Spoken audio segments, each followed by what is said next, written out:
Ils s'appelaient Jean, Hervé, Christian et Arnaud.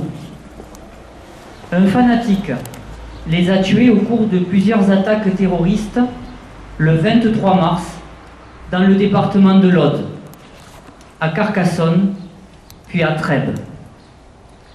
Qui aurait pensé que notre région soit aussi durement touchée par une attaque terroriste?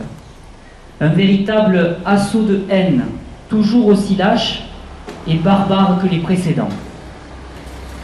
Encore une fois, un illuminé a semé la terreur.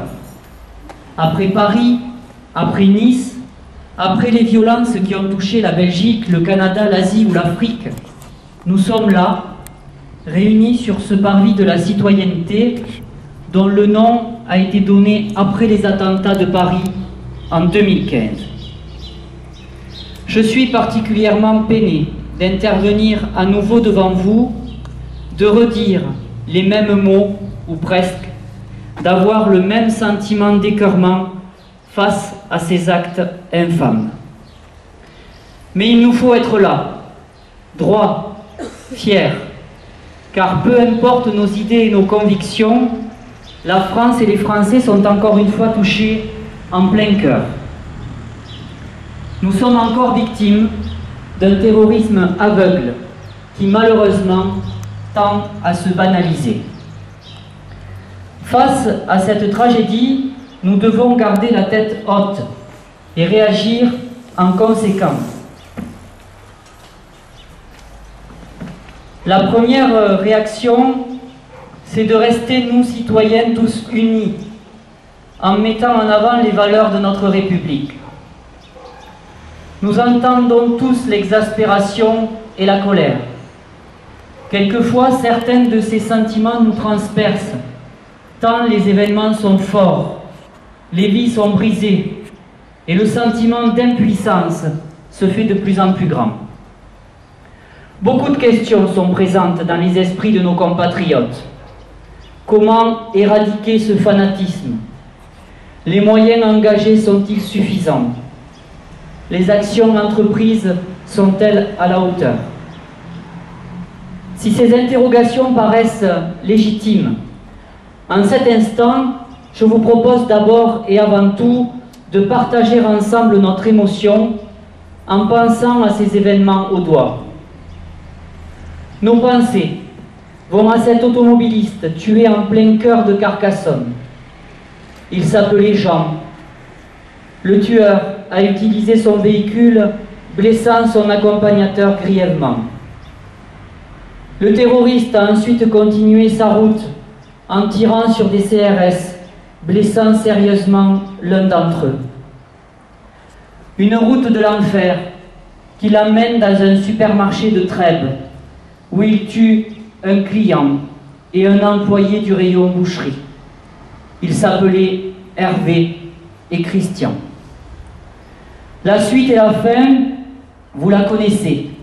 Le lieutenant-colonel Arnaud Beltrame, en s'offrant comme otage aux terroristes retranchés dans le supermarché, a sauvé la vie d'une otage civile, faisant preuve d'un courage et d'une abnégation hors norme.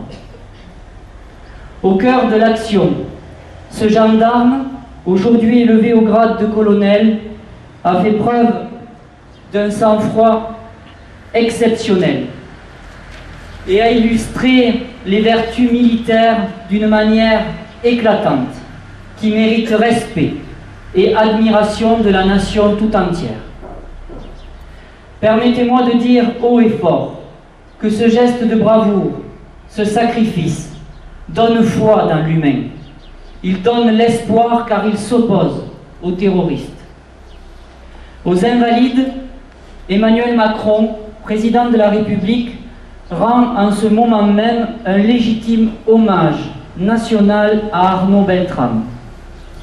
Les élus de Bessan et notre conseiller départemental qui s'y associe, avec ce simple et solidaire rassemblement, souhaitaient s'associer à cet hommage national. Car ces événements du 23 mars nous apprennent que nous pouvons être tous concernés par ces actes, qui désormais ne se déroulent pas que dans les grandes villes.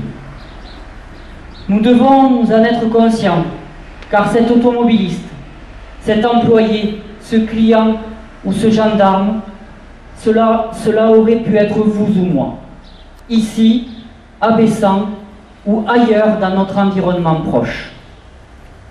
Ayons donc une pensée émue et reconnaissante pour eux, pour leurs familles et leurs proches dans le deuil, et pour tous les blessés qui luttent dans un contexte psychologique déchirant. Et comme l'a dit la maman d'Arnaud Beltrame, la France ne doit pas oublier ces hommes et ce héros qui est devenu son fils. Elle a demandé, et je pense qu'elle a raison, que nous puissions parler d'eux, célébrer ce héros plutôt que d'évoquer ces terroristes sans âme. Je vous invite à observer une minute de silence.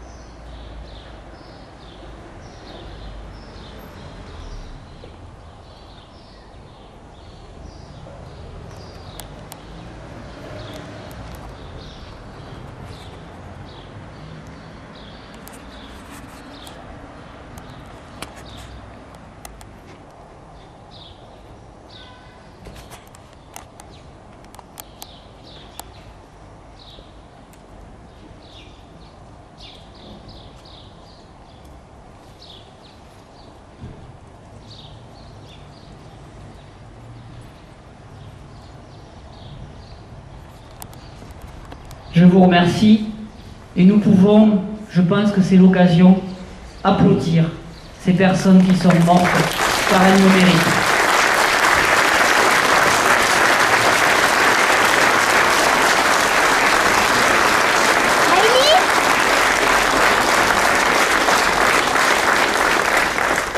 Merci à vous d'être venus nombreux ce midi.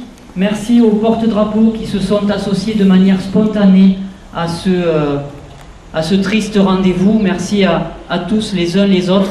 Et je vous propose de chanter notre hymne national, là aussi en ayant toujours une pensée à la fois pour ce lieutenant-colonel et pour les 3 personnes qui sont décédées dans notre département voisin de l'Aude. Allons enfants de la patrie, le jour de gloire est arrivé. Contre nous de la tyrannie, l'étendard sanglant élevé, l'étendard sanglant élevé.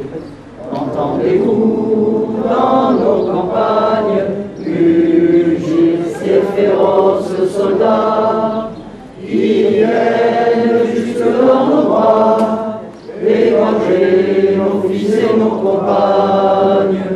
Aux âges citoyens, formez nos bataillons, marchons, marchons, qu'un sang impur aveugle nos sillons.